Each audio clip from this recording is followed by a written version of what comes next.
В неизвестном мире стояла башня, называемая Башней Бога. Эта башня обладала силой исполнить любое желание, например, добиться славы, богатства, власти или стать богом. Но тут была одна загвоздка. Чтобы получить желаемое, тебе нужно было взобраться на башню, преодолеть все трудности и достичь самого верха. На вершине башни все, чего бы ты ни пожелал, может стать твоим. У подножия башни в темной уединенной пещере жил мальчик, известный как 25-я бомба. Баум понятия не имел, как он оказался в этой пещере. На самом деле у него не было никаких воспоминаний о своей прежней жизни. Баум провел в пещере несколько дней, и все, чего он хотел, это сбежать. Он старался изо всех сил, используя камни, которые нашел в пещере, чтобы пробить потолок пещеры. Жизнь в темноте стала ему надоедать, и он захотел увидеть свет. Баум был настойчив, и через некоторое время ему это удалось. Он проделал отверстие в потолке пещеры, и свет хлынул внутрь. Именно через это отверстие Баум первый увидел девочку по имени Рэйчел. Она услышала о стараниях Баума и разбила крышу камнем, чтобы помочь ему. Рэйчел забралась в пещеру, и они с Баумом быстро подружились. Их связь стала еще крепче, так как Рэйчел была первым человеком, которого Бомб увидел с тех пор, как очнулся в этой пещере. Она помогла Бауму вспомнить многое из того, что он забыл, и рассказала ему о звездах, которые сияют на вершине башни. У Рэйчел была мечта увидеть эти звезды, и она стремилась взобраться на башню, чтобы осуществить эту мечту. Но Баум, который знал только пещеру и свою лучшую подругу Рэйчел,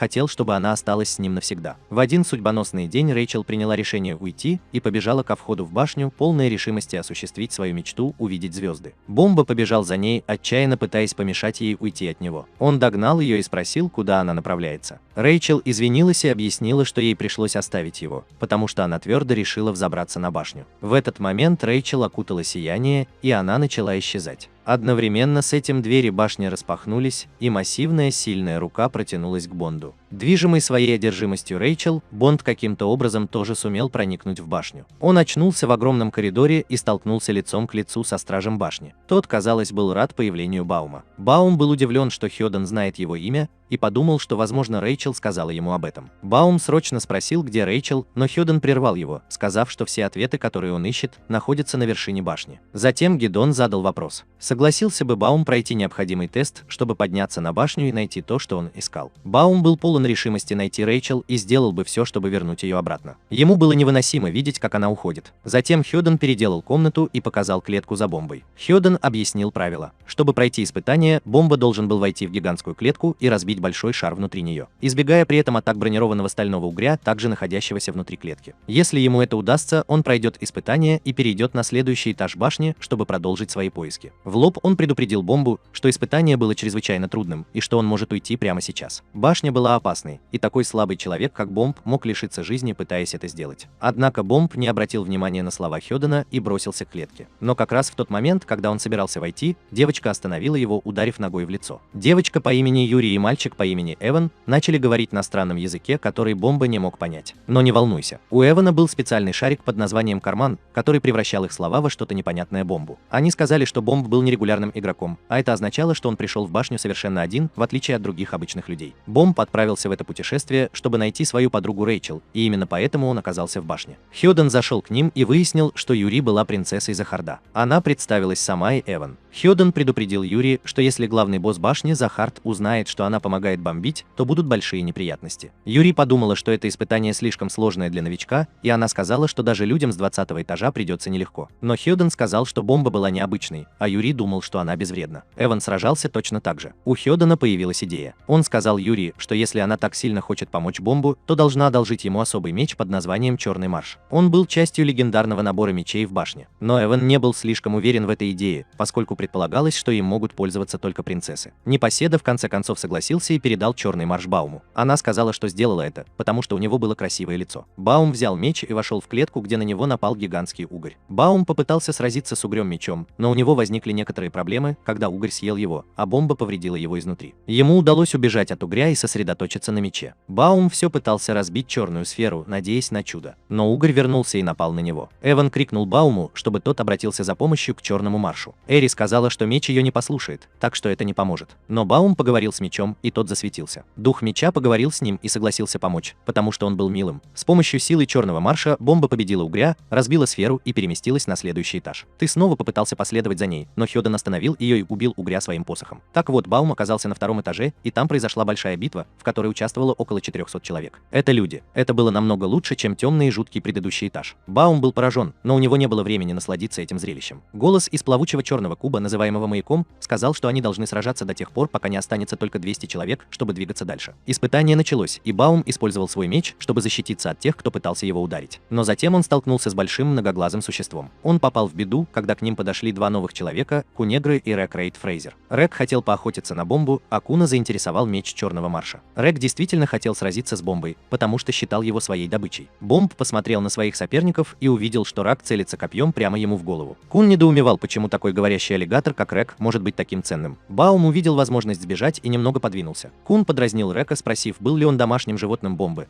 но Бомб сказал, что Рек не был его домашним животным, потому что Рак пытался его похлопать. Рек разозлился и затопал ногами, сказав, что его зовут Рек Рейтрейзер, и хотел, чтобы Кун называл его так. Кун думал, что Рек такой же, как и другие люди, которые хотят драться. Он решил уйти, но он заметил что-то на мече Бомбы. На нем был тот же знак, что и на мечах 13-месячной серии, и это заинтересовало Куна. Он заставил стойку упасть, а затем убежал с бомбой. Рек встал, обозвал их черепашками и попытался их найти. Пока Кун и Баум прятались за спиной парня с множеством глаз, Кун представился, пожал Бауму руку и спросил, откуда у него Черный Марш. Баум сказал ему, что Юрий одолжил ему его, чтобы воссоединиться с кем-то. Кун нашел это интересным и попросил Баума пойти с ним. Баум согласился, потому что Кун был единственным человеком на площадке, который не пытался похлопать ему. Тем временем Рек все еще искал их. В разгар всего этого произошла битва между зеленой девочкой-рептилией по имени Аннок и похожим на хлыст оружием под названием Зеленый Апрель. И парень по имени Хэтс, у которого было две катаны. На Зеленом Апреле была красная отметина, как и на Черном Марше, который длился 13 месяцев. Это сделала Аннак принцессой Захарда, как и Юри. Пока Аннак и Хэтс сражались, Баум и Кун подсчитали, сколько людей осталось в живых, а это было 268 человек. Они были сосредоточены на том, чтобы прятаться и ждать. Кун спросил Бомба, хлопал ли он когда-нибудь кого-нибудь, но Баум сказал, что нет. Он не мог вспомнить своего прошлого, только то, чему его научила Рэйчел. Кун спросил, была ли Рэйчел его девушкой, но Баум сказал, что это не так. Он чувствовал, что принадлежит Рэйчел, и именно поэтому ему пришлось подняться на башню, чтобы найти ее. Хан сказал, что Рэйчел была для него чем-то вроде правила.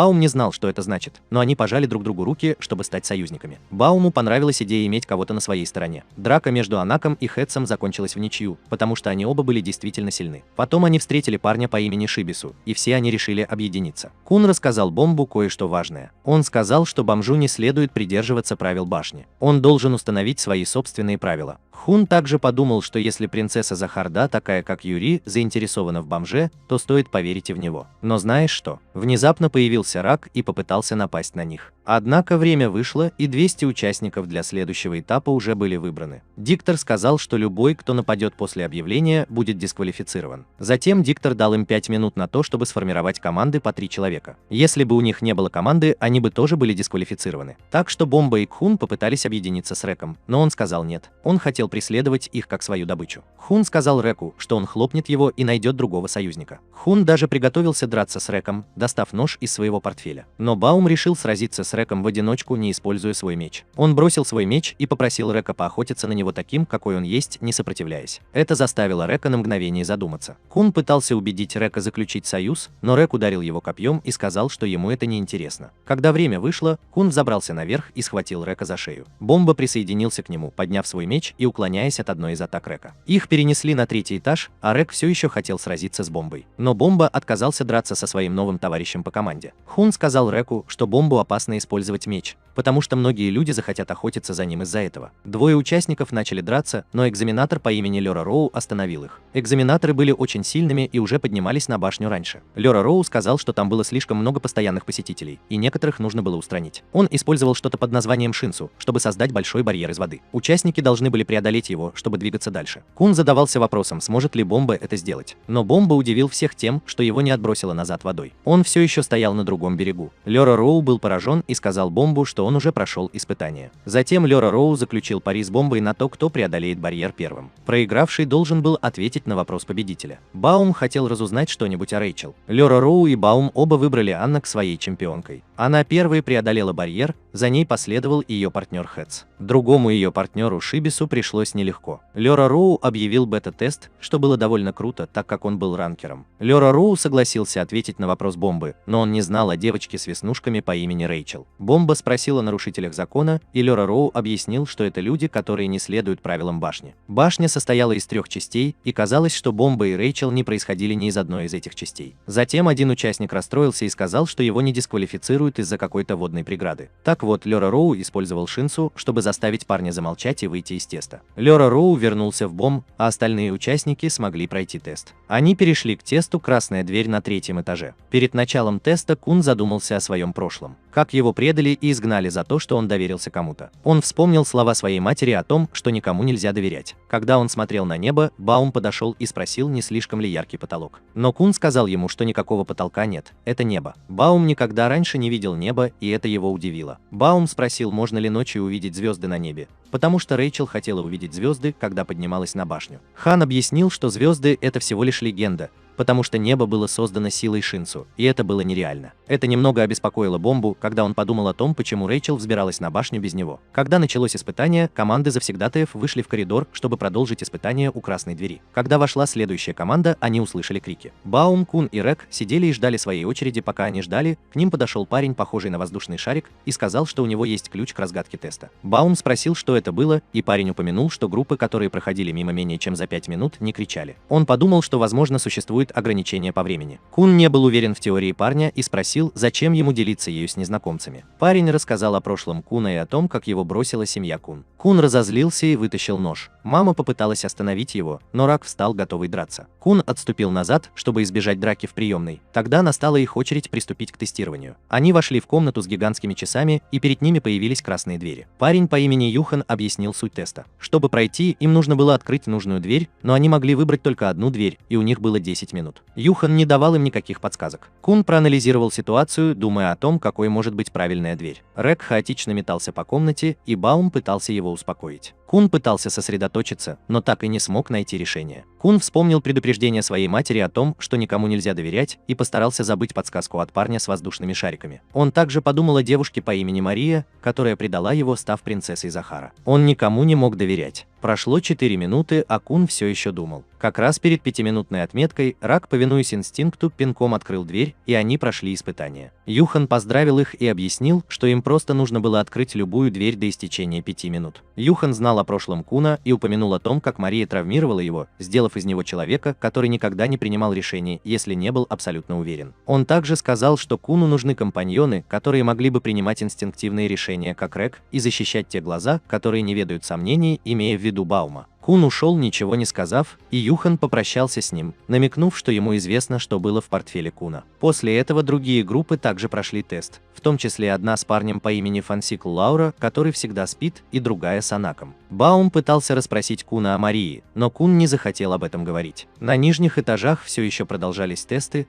а на 2-м этаже находилась группа людей в капюшонах, один из которых был похож на Рэйчел. Они хлопали в ладоши всем, кто участвовал в тестах, что было против правил. Куант, главный экзаменатор, сообщил Йохану о группе, которая прошла оба теста. Йохан согласился помочь и связался с Лёра Роу, чтобы решить этот вопрос. Баум пошел купить выпивку для Рэка, но понял, что у него нет денег. Шибису подошел и купил ему выпивку. Шибису представил себя и свою команду, состоящую из Анака и Хэтса. Бомба поблагодарил Шибису и тоже представился. Шибису почувствовал связь с Бомбой и захотел пройти в финал вместе как знакомые. Затем Лёра Ро сообщил им о дополнительном испытании, игре за корону, которая не была обязательной. Но большинство участников предпочли принять в ней участие. В этой игре команды боролись за трон, и один из участников должен был надеть корону. Их товарищи по команде защищали того, кто носил корону, побеждая другие группы. Клир Роу упомянул, что новая группа «Люди в капюшонах» также будет участвовать. Группа Шибису решила принять участие первой, а Аннак использовала свое оружие «Зеленый апрель», чтобы сразиться с другой группой. Она победила своих противников и надела корону, гарантируя, что никто не сможет ее забрать. Баум увидел Рэйчел вдалеке среди людей в капюшонах. Баум был убежден, что он увидел Рэйчел и окликнул ее. Однако девочка из группы в капюшонах, которая, возможно, была Рэйчел, не отреагировала и осталась неподвижной. Баум начал сомневаться в себе, думая, что, возможно, он ошибался, потому что если бы это была Рэйчел, она бы ответила. Так что он снова сосредоточился на игре. Лёра Ро упомянул, что корона теперь у группы Шибису, и он начал обратный отсчет для следующей настоящей группы, чтобы бросить им вызов.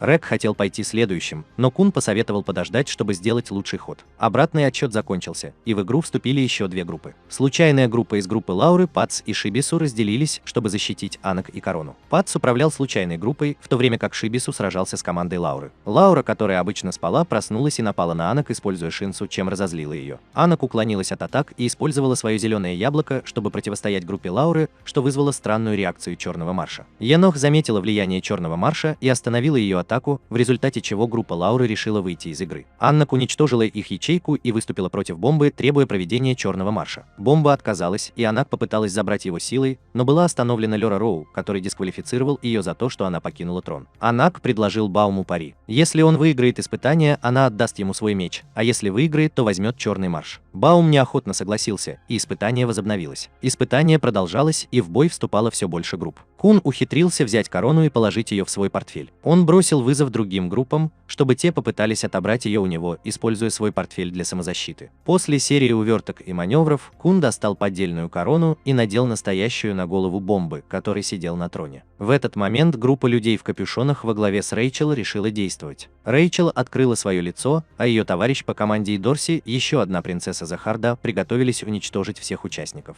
Битвы и испытания продолжились, и Кун раскрыл свой хитроумный план по отвлечению внимания других групп и передаче настоящей короны Бонгу. Он продемонстрировал свою способность копировать предметы, используя свой портфель. Когда три группы решили объединиться и напасть на Куна, Рак быстро остановил их. После небольшого отдыха начался четвертый раунд, в котором участвовало больше групп. Две группы согласились объединиться, но третья решила атаковать обе группы, победив их всех. Кун рассказал, что третья группа, которая не вступала в союз с двумя группами, была их тайным союзником из предыдущего теста, и он планировал это вместе с ними. Группа Бомбы видела, как их союзники вернулись в камеру, но поняла, что их дисквалифицировали за помощь им. Кун объяснил, что они должны выиграть пари с Анаком и вместе исследовать башню. Финальный раунд начался с 4 оставшихся групп. Женщина в многоглазой маске быстро победила другие группы, оставив только группу Бомбы, группу в капюшонах и свою собственную. Она направилась прямо к Бомбе, но была остановлена крушением. Затем она бросилась на Бомбу после того, как ей удалось убрать Река с дороги, а Баб защитил Эндарси из группы в капюшонах. В разгар битвы Бомб узнал голос Рэйчел, но не смог разглядеть ее лица из-за капюшона, закрывавшего его. Рек спросил Кунна, подкупил ли он группу в капюшонах, но Кун объяснил, что они были с другого испытательного полигона и, казалось, не проявляли интереса к короне. Кун и Рек победили других членов группы женщины в маске. Во время битвы женщина в маске напала на Рэйчел, из-за чего ее капюшон упал и стало видно ее лицо. Бомба бросился защищать Рэйчел, но получил удар по голове и упал на землю. Бомба был полон решимости защитить Рэйчел, но был ранен. Подсознательно он активировал свой синсу и серьезно ранил женщину в маске, которую зовут Хварайн.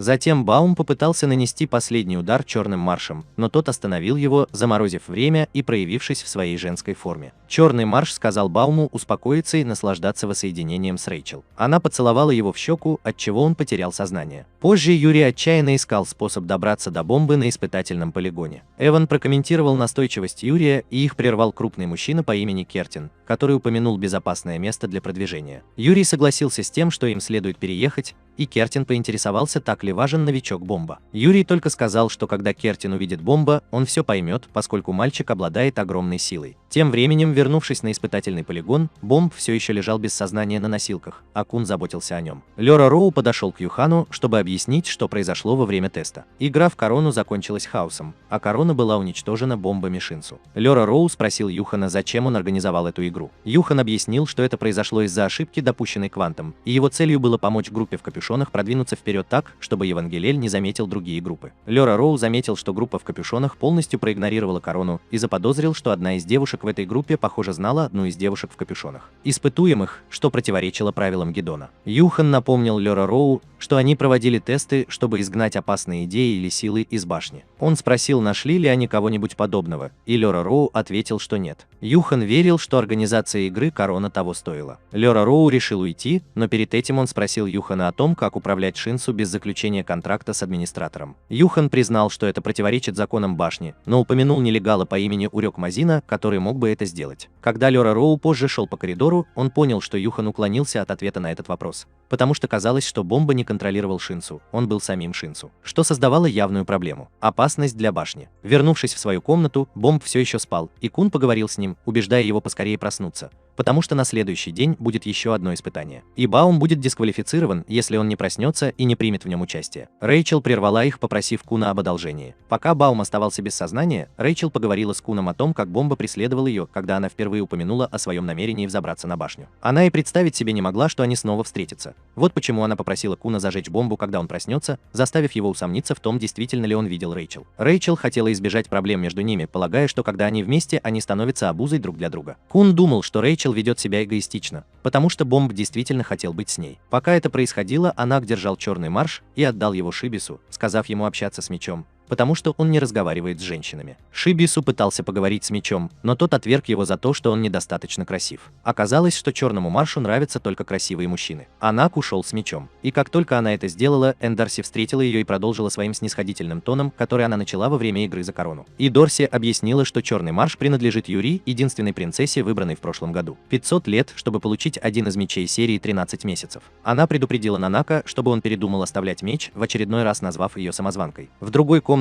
Кун размышлял о том, как он не может позволить Бомбу продолжать общаться с Рэйчел. Как раз в этот момент Бомб проснулся, и ему сказали, что он проспал 5 дней. Бомб беспокоился, что, возможно, пропустил что-то важное и поставил под угрозу команду. Но к его облегчению они объяснили, что после инцидента с игрой Корона для всех участников был объявлен 3-дневный перерыв. Все прошло хорошо. После перерыва все участники собрались в большой комнате, чтобы выбрать места в своих командах, прежде чем перейти к 4-му тесту. Лёра Роу объяснил, что бои на башнях проводятся командами, и у этих команд должны быть определенные позиции. Существует 5 типов позиций: рыбаки для ближнего боя, копьеносцы для дальних атак, светоносцы для стратегии и получения информации, разведчики для анализа врагов и волновой контролер для управления Шинсу. Кун спросил, будут ли дисквалифицированы травмированные участники, и Лёра Ро сказал, что так и будет, если они не смогут участвовать. Говоря о Бомбе, Лёра Ро предположил, что он подходит на должность диспетчера волн, но инструктор на эту роль Юга прибудет только через 2 дня. Так что у Бомбы было время прийти в себя. 2 дня спустя Бомб проснулся, и Кун сообщил ему эту новость. Кун также упомянул Рэйчел и заставил Бомба поверить, что девочка, которую он спас, была незнакомкой, что опечалило его. Кун попытался подбодрить его, сказав, что когда Бомба заберется на башню, он в конце концов встретится с Рэйчел. Он дал Бомбе новую одежду взамен той, что была запачкана кровью в предыдущей битве. Бомб переоделся в новую одежду и подумал о том, чтобы пойти в комнату Рэйчел, но перед тем, как постучать в дверь, он решил уйти. После событий Бомб возобновил свою жизнь в башне и посещал занятия с другими участниками, которые также рассматривались на должность волнового диспетчера в их команды. Мастер Юга объяснил, что Шинсу – это божественная субстанция, которая управляет всем, и на каждом этаже должен быть заключен контракт с экспертом. Администратор может использовать фиксированное количество Шинсу. Лаура была единственной среди них, кто уже заключил такой контракт, пока он спал. Юга попросил остальных активировать свои карманы в видимом режиме, чтобы получить приказ заключить контракт с администратором. Бомба сделал это и оказался перенесенным в Темное Царство, где гигантская змея приняла контракт, потому что почувствовала исходящий от него уникальный запах. Это полностью истощило Бомбу, в то время как остальные, казалось, не пострадали. Позже Бомб встретил Хвараен, девушку в маске, которой он повредил глаз. Он извинился перед ней, и она приняла его извинения, прежде чем уйти. Затем Лаура и его товарищ по команде Хо подошли к Бомбу. Хо любезно предложил свою помощь, если Бомбу это понадобится, и Бомб принял ее, завязав новые дружеские отношения. Затем Бомб вернулся к Куну, который сообщил ему, что Рак занимает должность копьеносца и в настоящее время проходит обучение в его классе. На этом занятии им нужно было метнуть копье в чрезвычайно удаленную цель. Один из товарищей Рэйчел по команде также учился в том же классе, показав себя умелым копьеносцем и став соперником Река. После этого Шибису и Хэц обратились к Бауму с просьбой об одолжении. Им нужно было подружиться с Баумом и Куном в рамках выполнения задания. Баум и Кун согласились, и они все вместе пошли в кафетерий, чтобы поесть. И Дорси присоединился к ним, удивляясь, как они могут быть друзьями, когда должны были быть врагами. Шибису объяснил, что в рамках теста им нужно завести как минимум 9 друзей. Однако в Дорси не верили в дружбу между мужчинами и женщинами, но все же решили присоединиться к ним. Появилась Анак, которая больше не является частью группы Шибису, и прокомментировала падение Дорси из-за ее действий. Баум заметил черный марш в руке Анно и поинтересовался, не являются ли Анно и Индорси сестрами Юрия, которые также являются принцессами Захарда. И Дорси подтвердили, что они были выбраны, а не биологически связаны. Они были отобраны из лучших семей и рас в качестве трофеев, которыми хвастался Захард. А затем Дорси посещал посещал ее занятия для тех, кто квалифицировался как рыбаки, в которых они набирали очки, сбивая соперников, но их жизни были в опасности. Она хотела устранить остальных, чтобы заработать больше очков, но Аннак напала на нее. И Дорси дала отпор, назвав Аннак слабой за то, что она ничто без зеленой Эйприл. Но Аннак указала, что все они были самозванцами, поскольку настоящих принцесс Захардов не существовало. В классе носителей света задачей Куна был сбор информации. Он обнаружил, что Рек прошел следующий тест и попытался найти информацию о Рэйчел и Бомбе, но информация, которую он нашел, была ограниченной, что вызвало подозрение. Кун также нашел информацию, предполагающую, что Анно должен проходить тесты башни прямо сейчас. Но данные, которые у него были, показали, что Аннак умерла. Битва между Аннак и Дорси продолжалась, и оба участника были сброшены в пропасть во время погони. Аннак в конце концов догнала Дорси, но Дорси остановил ее мощным ударом. Дорси потребовала рассказать, кто такая Аннак на самом деле, и Аннак рассказала, что она дочь настоящей Аннак, настоящей принцессы Захарда. Дорси поняла это во время игры за корону, и именно поэтому она назвала Аннак самозванкой. Однако Ин Дорси перестал преследовать ее, потому что она заинтересовалась кем-то другим. Аннак поделилась своим прошлым и трагической судьбой своей матери от рук других принцесс Захарда. Это приводит к ее желанию отомстить за свою мать, уничтожив всех принцесс Захарда, начиная с Дорси. Было дано объяснение о Захарде, который был первым человеком, поднявшимся на башню и ставшим королем, основавшим королевство. Женщины, получившие благосклонность Захарда, автоматически становились его принцессами. Этим принцессам не обязательно было быть его дочерьми, они приезжали со всего Тауэра. Однако ценой за власть, которую они получили, было то, что они не могли вступать в отношения с мужчинами или иметь детей, чтобы предотвратить распространение власти, данной Захардом. Они были подобны парам обуви, которыми никто не мог пользоваться, а только восхищаться. Некоторые принцессы предпочли не подчиняться этому правилу, как, например, мать Аннек, у которой родился ребенок,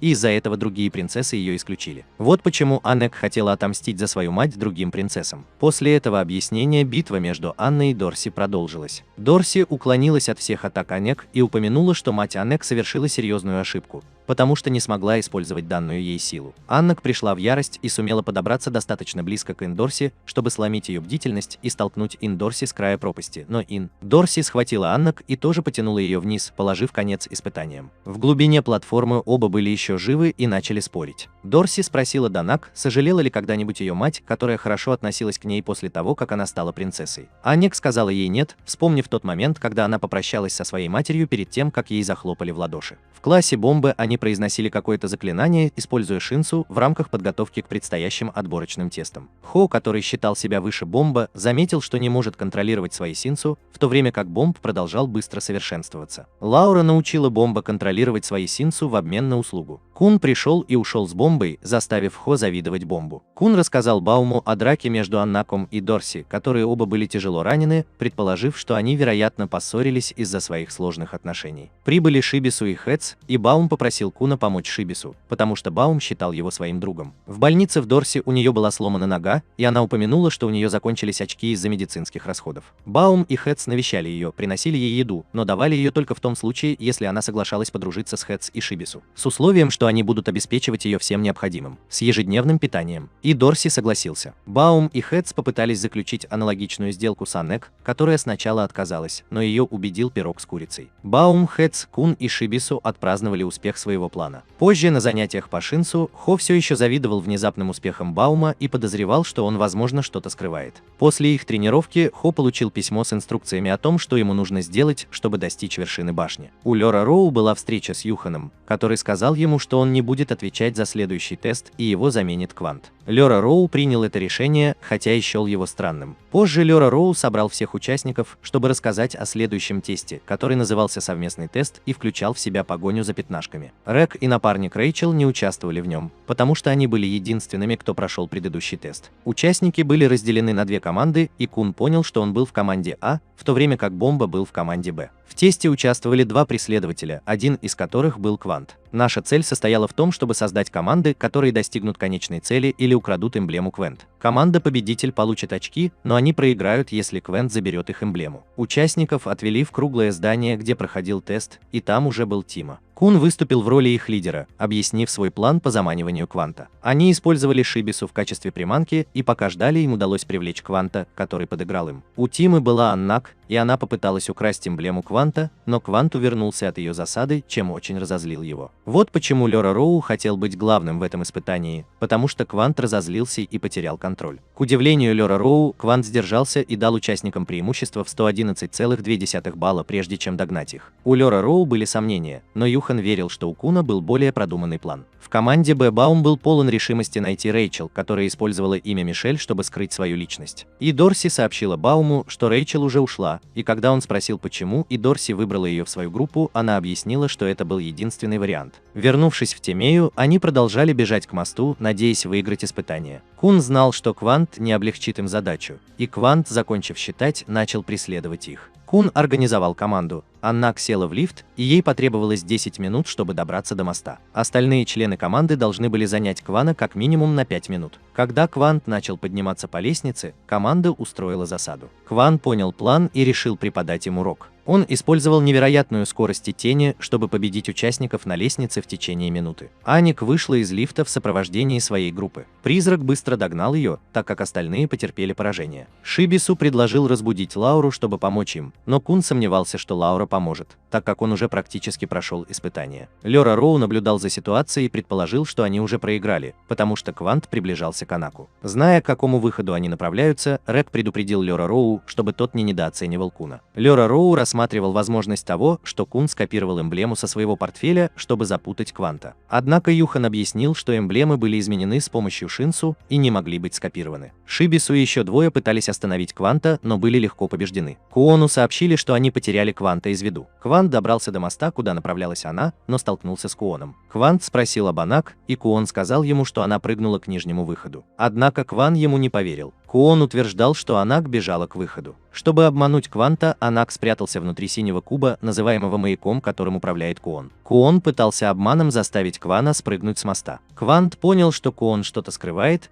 и решил прыгнуть с моста, держась за Куона. Когда Куон упал, он ослабил хватку, позволив мечу Анакс спасти его. Хуан упал на землю один. Аннак снова взобрался на мост, уже близко к финишной черте. Бомб наблюдал за этим вместе со своей командой, радуясь очевидной победе Куна. Однако остальные члены его команды смотрели на него как-то странно, потому что команда В не смогла бы пройти, если бы выиграла команда А. Но Баум был просто рад за своих друзей. Аннак вот-вот должен был пересечь финишную черту. Но, к ее удивлению, там ее ждал Квант и быстро схватил ее эмблему, объявив Тиму проигравшей. Команда Б праздновала победу, потому что теперь у них был шанс пройти тест. В другой комнате Кун притворился, что извиняется перед Тимой за то, что он не был хорошим лидером. Но все это было частью плана по спасению бомбы от дисквалификации. Во время теста Кун с помощью Лауры отправился на поиски Кванта и помог ему снова подняться на мост, чтобы догнать Анак. Тем временем в команде В участники спорили о том, кто должен быть лидером. А в команде Дорси вызвался добровольцем и был принят в качестве лидера. Итак, команда Б применила стратегию, аналогичную стратегии команды А, переместив эмблему в сторону моста. В Дорси Бомба и двое других воспользовались лифтом, в то время как Хэт и пара копьеносцев поднялись по лестнице. Сирена и Хо ждали у входа. Сирена поделилась с Хо своей потерей мотивации, объяснив, что в следующем тесте им, возможно, придется драться и даже навредить команде. Люди, которых они привыкли считать друзьями. Она вспомнила историю о том, как она и ее друзья были ворами, а потом пришел Ранкор и убил их. Лоб в лоб спас ее и привел в Тауэр. Она призналась, что в первом классе убийство ее не беспокоило. Но теперь она не была уверена в этом из-за связей, которые у нее образовались. Хо, с другой стороны, было все равно, и он показал, что готов давить на других, чтобы продвинуться дальше. Хатс насторожился, когда почувствовал приближение Кванта. Он приготовился и приказал другим копьеносцам тоже приготовиться. Когда Индорси и остальные добрались до моста, она внезапно предала своих товарищей по команде, напав на тех двоих, которые не были бомбами. Индорси поделилась своим болезненным прошлым с Баумом и группой, описав, как она происходила из семьи, которая заставляла приемных девочек бороться за то, чтобы стать принцессой Захарда. Она рассказала, что ей пришлось пережить тяжелую жизнь, наблюдая, как другие девочки хорошо питаются, в то время как ей приходилось есть черствый хлеб. В конце концов, она боролась и победила всех остальных приемных сестер, чтобы стать кандидатом в принцессы. И Дорси выразила желание исключить некоторых участниц из команды В, так как только 4 могли пройти тест, а в настоящее время в группе было 6 человек. Она была полна решимости обеспечить себе проход на следующий этап испытаний башни. Она сказала Бауму, что ему тоже придется сделать трудный выбор, если он хочет подняться вместе с Рэйчел. Баум изо всех сил пытался понять эту логику. Тем временем Хэт с двумя копьеносцами подготовили засаду, намереваясь воспользоваться прибытием Квана. Кван прибыл несколько раздраженный из-за того, что ему пришлось принять помощь Куна из предыдущей игры. С другой стороны, Хо оставил Сирену в покое, так как начал действовать самостоятельно. Вернувшись к Эндарси, она продолжила борьбу с двумя участниками, которых намеревалась победить. Баум пытался урезонить ее, напоминая о ее собственном прошлом, когда она была слабой. Но когда она потеряла бдительность, один один из участников напал на нее. Баум вмешался, чтобы защитить ее и Дорси, но затем он решил найти Рэйчел самостоятельно. Рэйчел была на своем маяке, когда Хо прервал ее. Он взял ее в заложницы, зная, что сможет использовать ее для манипулирования бомбой. Он утверждал, что получил таинственное письмо с инструкцией сделать это. Тестовая передача была временно остановлена, чтобы другие участники не могли стать свидетелями этих событий. Лёра Ро хотел прервать тест, но Йохан настоял на продолжении. Пэтс некоторое время сражался с Квантаби, но он явно был в меньшинстве. Он надеялся, что копьеносцы устроят засаду на Кванта, но они предали его, сбежав и оставив его на произвол судьбы. Квант осознал это предательство и решил противостоять предателям. Хо, который держал Рэйчел в заложниках, запаниковал, когда заметил приближающуюся бомбу. Хо потребовал, чтобы Бомба сразился с Квантами, чтобы спасти жизнь Рэйчел. Бомба, движимый любовью к Рэйчел, согласился без колебаний. Квант использовал Шинсу, чтобы обездвижить Бомбу, так как он был больше заинтересован в том, чтобы использовать его для испытаний. Хо в отчаянии в конце концов ударил Рэйчел ножом. Бауму удалось использовать ту же технику обездвиживания, которой он научился у Кванта, и вывести Хо из строя. Когда Хо лежал на земле, он раскрыл свою зависть и объяснил, как его собственная слабость помешала ему защитить кого-либо в своей деревне. Он признался, что на самом деле не хотел причинять вред Рэйчел, но нацелился на Бомбу из чувства обиды. Тогда Хо трагически покончил с собой. Сирена прибыла на место происшествия и обнаружила Хо уже мертвым, а Квант подошел к ним, чтобы сообщить, что испытание необходимо продолжить. Бомба не мог поверить, что потерял своего друга Хо, и очень переживал за Рэйчел. Дорси также приехала, чтобы вступить с Квантом в битву, которую она в конечном итоге выиграла, заставив его поверить, что он украл ее значок, хотя на самом деле она забрала его. Из диспетчерской Юхан объявил, что тест окончен, и команда Б выходит победительницей. На следующий день Рэк попытался объяснить, как исчезла спутница Рэйчел. И они спросили о нем в Дорси. В Дорси сказали, что она не очень хорошо его знала,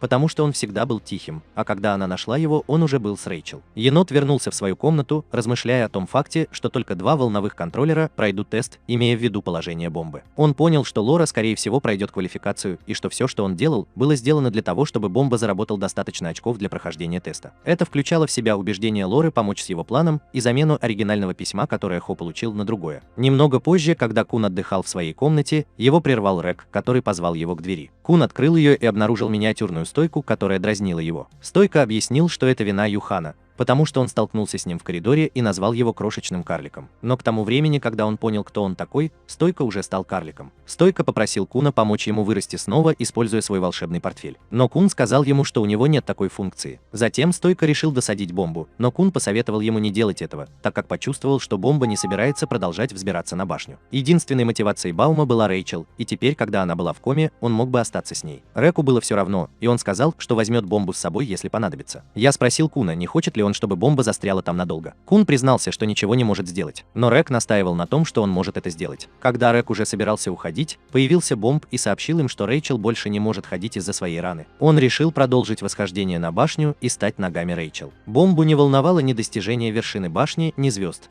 Он просто хотел помочь Рэйчел. Услышав это, Кун вспомнил свои собственные отношения с Марией и задумался о том, что могло бы произойти, если бы он тогда отказался от своих целей. Баум попросил их о помощи, и Кун оттолкнул Рэка в сторону, сказав Бомбу, чтобы тот рассчитывал на него. Кун гордился своими умными и хитроумными трюками и пообещал помочь Бомбу достичь вершины. Затем Баум попросил об одолжении попрощаться с Хо, устроив что-то вроде похорон. Приехала Сирена, которая была близка с Хо, а также Шибису и другие, кто считал Хо своим другом. Квант и Лёра Роу также присоединились к нам, и была проведена небольшая церемония с произнесением тостов. Позже Баум был с Рэйчел и поблагодарил ее за то, что она пришла на похороны, несмотря на действия Хо. Рэйчел заплакала и призналась, что бросила его, потому что хотела увидеть звезды и считала его слабость досадной помехой. Она сказала Бауму, что она больше не та Рэйчел, которую он любил, и сказала, что он может бросить ее, если захочет. Баум помнил ее как свет в своей жизни, как человека, который спас его от этого темного мира. Он объяснил, что теперь у него много друзей, но она была первым человеком, которого он когда-либо встречал, и была незаменима для него. Рэйчел извинилась за все и заплакала. Ночью Сирена покинула башню, ни с кем не попрощавшись. Шубису предвидел ее уход и ждал у выхода, чтобы попрощаться с ней. Сирена попросила его, чтобы его не постигла та же участь, что и Хо, и отдала ему кинжал, который она использовала. В другой сцене мастер Юга тайно разговаривал с кем-то, упомянув, что они скоро вернут черную Марту и зеленую Эйприл. Однако его прервал Юхан, который раскрыл свою истинную личность как Рена, 67-го агента Королевской стражи Захарда. Юхан предложил помочь Рену завершить его миссию, так как считал Анака угрозой правилам башни. Тем временем Кун встретился с Лёра Роу и сообщил ему о письме, переданном Хоуп.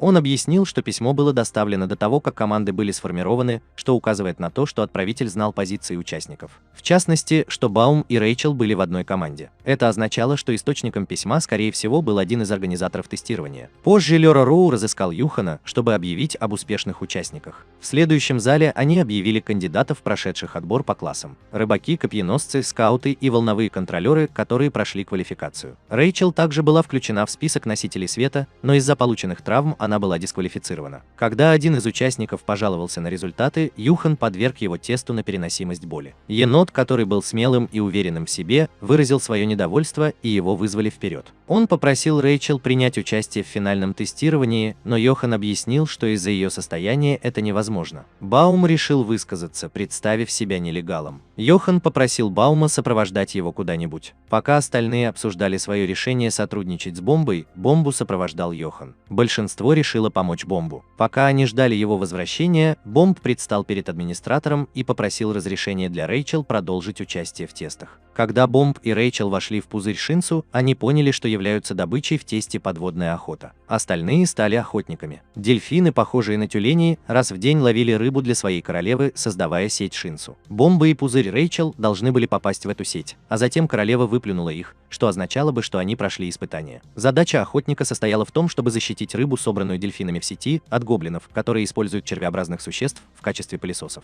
Позволить гоблинам украсть рыбу означало бы провалить тест. Полосатые свиноподобные существа, обитающие поблизости, могли отпугнуть гоблинов, но участники должны были держать их рядом с дельфинами-сетчатками или использовать их для отвлечения гоблинов. И, наконец, в этом районе бродило ужасное чудовище, известное как бык, и они должны были избегать его любой ценой. Испытание началось с того, что Бомба и Рэйчел оказались внутри пузыря Шинсу. Тюлени вошли в воду, в то время как группа Хатса наблюдала за гоблинами. Рэк и группа копьеносцев ждали наверху, готовые вступить в бой в случае необходимости. Группа Шибису защищалась от свиней, а енот наблюдал за происходящим с маяка. Группа Эри, которая приближалась к Бомбе, тоже начала двигаться. Бомб поговорил с Рэйчел о Юрии, упомянув, что она была принцессой, которая одолжила ему меч. Шляпы сообщили еноту, что его спутники исчезли. Шибису оказался лицом к лицу с быком, который пожирал одного из участников. Он пытался привлечь его внимание, но это было нелегко. В конце концов он прыгнул на быка с кинжалом сирены, пытаясь напасть на него, но это было бесполезно. Аннек прибыла, чтобы сразиться с быком, и Дорси тоже присоединился к драке. Они заключили пари. Если Аннек победит быка, Дорси станет ее слугой на всю жизнь. Если она проиграет, Аннак отдаст зеленый апреле Эндерси. Одновременно с этим Рэк получил сообщение от хэтов о движении гоблинов. Гоблинов оказалось больше, чем ожидалось. Кун проинструктировал хэтов выяснить, куда они направляются, и группа копьеносцев Рэка подготовилась к внезапному нападению. В пузыре Шинсу дельфины неводы формировали свою сеть. Кун, не видя глубины, полагался на Нери, которая была на поверхности вместе с Лаурой. Нери управлял божественной рыбой с помощью Шинсу, чтобы помочь Куну найти подземный ход. А Дорси продолжала сражаться с быком, но пока не победила его. И ее очередь почти подошла к концу. Чудовище схватило ее, но ей удалось вырваться. Бык издал громкий крик и убежал. Аннек продолжала искать быка и наткнулась на Рена. Аннек пыталась игнорировать Рена, но когда он упомянул о ее матери и показал ожерелье ее матери, она остановилась. Рен представился и признался, что именно он убил ее мать, шокировав Анака. Тем временем гоблины продолжали наступать. Рэк спросил, могут ли они напасть, но Кун остановил его. У него был другой план, благодаря способностям Нери. Анак напал на Рен, чтобы забрать ожерелье, но Рен защищался и ранил Анак, ударив ее ножом в живот. Затем Рен взяла зеленую Эйприл и передала ее Эндарси, сказав ей похлопать самозванке Анак и искупить свою вину. Этот особый тест был разработан, чтобы исключить Ану, поскольку ее рождение противоречило правилам башни. Для выполнения этого задания в Дорси был выдан зеленый апрель. Поскольку шляпы пытались скрыться от гоблинов, они с одним из копьеносцев были обнаружены, в результате чего их планы пошли наперекосяк. Дорси подошел к Анак не для того, чтобы прикончить ее, а чтобы вернуть зеленую Эйприл и получить черную Марту. Они планировали вместе противостоять Рену. Тем временем Шибису продолжил поиски принцесс и, крича, столкнулся с Юри. Реку надоело убегать от гоблинов, и он решил сразиться с ними лицом к лицу. Вернувшись к принцессам, они сумели подчинить себе Рена. Однако, когда Индорси ослабила бдительность, Рен напала на нее, а затем на Анка, в результате чего Анк был ранен. Юрий прибыл на место происшествия, удивив Рена. Рен представился, и Юри увидела свой меч на земле и решила взять работу по возвращению мечей в свои руки. Вернувшись с Реком, он и другие копьеносцы были окружены множеством гоблинов. Лаура использовала свои способности, чтобы заставить своих спутников парить в воздухе, чтобы защитить их. Гоблины теперь сражались против свиней во главе с Нери, Лаурой и Куном. Все поблагодарили Куона, который решил сделать перерыв. Внезапно появился кто-то очень похожий на Куона детеныш. Он был родственником Куна и сопровождал Юри в ее путешествии вместе с Эваном и Кертином. Тем временем Юхан наблюдал за тестами вместе с Лёра Роу и Квантом и понял, что там был лазутчик. Когда они попытались идентифицировать лазутчика, сигнал был прерван детенышем. Лёра Роу показалось подозрительным, что Юхан сохранил спокойствие в этой ситуации. Хачулинг поговорил с Куном, но Куна не особенно заинтересовало то, что он хотел сказать. Хачулинг предложил отвезти Куна повидаться с принцессой Марией, но Кун отклонил это предложение. Эван и Курдин бросились на поиски Юрия. Несмотря на то, что она не попала в беду, им нужно было быть рядом с ней. По дороге их прервал Юхан, который пригласил их выпить кофе и задал несколько вопросов. Однако Эван сразу перешел к делу и сказал Юхану, что они приехали сюда, чтобы вернуть Черный марш. Юхан все понял и занял нейтральную позицию. Тем временем Юрий без особых усилий победил Рена. Как раз в тот момент, когда она собиралась убить его, Эван связался с ней через свой карман и сказал, что она ничем не может помочь Анаку. Эри отошла от Рена, и Кертин устранил его. Когда Куон отклонил предложение встретиться с Марией, Хэтс попытался помочь ему в борьбе с Хэтчулингом, но Хэтчулинг увернулся от удара. Атаковали и отступили. Хэтс почувствовал, что происходит что-то плохое, так как Кун обычно не успокаивался, когда его друзья были в опасности. Рен лежал раздавленный, в то время как Юрию удалось вернуть Черный марш. Рен сказала Юрию, что на самом деле она искала Бомбу, на которого напал бык. Бомб разговаривал с Рэйчел и упомянул, что он уже не тот, что прежде, потому что у него теперь есть друзья, и он может в какой-то степени контролировать Шинсу. Внезапно появился бык и начал нападать на него. Юрий хотел вмешаться, но Анак и другие убедили ее не делать этого, так как это привело бы к дисквалификации Бомбы. Они решили доверить Бомбе пройти тест. Бомба боролся с быком и получил множество травм. В конце концов он освободился, взорвав монстра изнутри с помощью своего Шинсу, испускающего лучистый свет. После победы над быком Бомба упала в объятия Рэйчел. Юри доверяла друзьям Бомбы, поэтому она взяла зеленую Эйприл и оставила сообщение для Бомбы у Шибису, попросив его рассказать Бомба, которую она будет ждать на 77-м этаже. Затем она ушла с Эваном. Эван встретил Хварайена, который, как оказалось, тоже был гидом. Он не понимал, почему она оказалась в этом месте. Возвращаясь к Бауму и Рэйчел, они были на грани того, чтобы быть проглоченными королевой сетевых дельфинов. Баум верил, что они пройдут испытания и смогут подняться на башню вместе. Рэйчел попросила подержать его за руку, но затем неожиданно вытолкнула его из пузыря Шинсу, отчего он упал в глубокую пропасть. Баум был в шоке, наблюдая, как Рэйчел отдаляется и погружается все глубже в пучину. Рэйчел казалась странно спокойной после того, как предала своего лучшего друга Бомба. Мы должны увидеть воспоминания о том, как она впервые попала в башню. Избранной была не она, а Бомба. Давай прямо сейчас. Хранитель первого этажа показал Рэйчел пробуждение Спасителя, дав понять, что Бомба — это тот человек, которым они были. «Жду». Рэйчел умоляла подняться на башню и сказала, что она сделает все, что угодно. Хёден согласился дать ей шанс, но во время теста ей пришлось взорвать бомбу. Другими словами, она должна была остановить его сама. Рэйчел согласилась, но сказала, что она слишком слаба, поэтому Хёден предложил ей могущественного опекуна, который будет сражаться за нее и даже вернет ее к жизни. Один раз в жизни, если понадобится. Этот опекун был тем же самым компаньоном, с которым она познакомилась в Дорсе. Этот компаньон отдал свою жизнь, чтобы вернуть Рэйчел. И именно так Рэйчел удалось догнать Бомбы и попытаться ударить его. Время шло, и ненависть Рэйчел к Бомбу росла. Она была разочарована расширяющимся кругом его друзей и вниманием, которое он получал. Хварайен и его злопамятность помогли Хо внедрить Рэйчел в план, как приблизить ее к Бомбу. План Рэйчел сработал, и она снова осталась наедине с Бомбой, намереваясь покончить с ним раз и навсегда. В конце концов, Рэйчел предала Бомба и вытолкнула его из пузыря Шинсу. После этого Рэйчел солгала остальным, сказав, что Бомба не смог пережить нападение быка. Позже Лёра Роу собрал участников и сообщил им, что тело Бомбы найти не удалось, предположив, что его, возможно, съела рыба. Тест закончился, и все его прошли. Мамины друзья, за исключением Куна, поклялись выполнить свое обещание и отвезти Рэйчел на вершину горы. «Поднимись на башню, чтобы увидеть звезды». У Куна были подозрения насчет Рэйчел, но он сделал вид, что согласен с планом. Лёра Роу решил уйти в отставку и предложил Кванту расследовать это дело, поднявшись на башню еще выше. Тем временем Юхан повел остальных участников продолжать испытания в другом месте. Выяснилось, что Баум жив, и его нашел Хварайен. Он проснулся и захотел узнать, почему Рэйчел пыталась причинить ему вред. Хва Райан сказал ему, что он должен снова подняться на башню, чтобы найти ответы на все вопросы. Она предложила помочь ему тренироваться. Прошло несколько лет, и мы увидели взрослого Бомбу, который стоял к нам спиной и продолжал